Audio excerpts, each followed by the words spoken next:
Szanowni Państwo, czy zastanawialiście się kiedyś, dlaczego lubicie jedne produkty bardziej niż inne? Albo skąd wzięła się niechęć do niektórych pokarmów?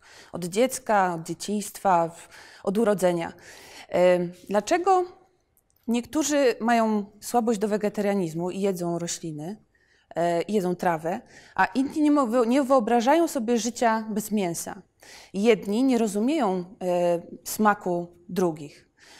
Albo inna sytuacja. Dlaczego niektórzy piją kawę czarną, litrami, gorzką, tylko i wyłącznie dla ich smaku, a inni tą gorycz muszą zamaskować dużą ilością mleka i cukru?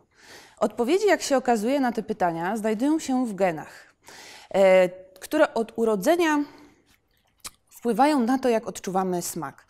Obecnie, jak wiadomo, wszystkie zalecenia żywieniowe są takie same dla wszystkich. Czyli instytucje w kraju i na świecie rokrocznie aktualizują listę produktów, które są dla nas dobre i te, które nie. Zawierają cholesterol, nadmiar tłuszczy, nadmiar cukru. A co jeżeli każdy jest inny i każdy potrzebuje innej piramidy żywieniowej, inaczej zbudowanej? Dawno temu, w erze bez supermarketów, kiedy nie mieliśmy gotowych produktów, to właśnie zmysł smaku pokazywał nam, co jest dla nas dobre, a co nie, czego powinniśmy unikać.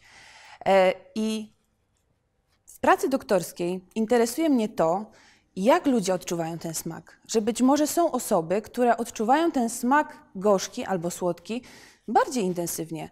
I na przykład ci, którzy odczuwają smak gorzki bardziej intensywnie, mają większą listę tych produktów, których nie lubią na przykład. A ci, którzy odczuwają smak słodki mniej intensywnie na przykład, wszyscy znamy osoby, które dopiero po 5. łyżeczce cukru stwierdzają, że ich herbata jest nareszcie słodka. Tak? Więc tematem moich badań jest to, jak ludzie odczuwają smak słodki, czy to wpływa w jakiś sposób na to, jak wybierają produkty żywieniowe i co najważniejsze, czy to wpływa na ich masę ciała i na skład ciała, bo być może tak jest. Być może dopiero rozwiązaniem dla epidemii otyłości jest to, że będziemy słuchać swojego jedzeniowego przewodnika, że wreszcie posłuchamy tego, co jest zapisane w naszych genach. Dziękuję.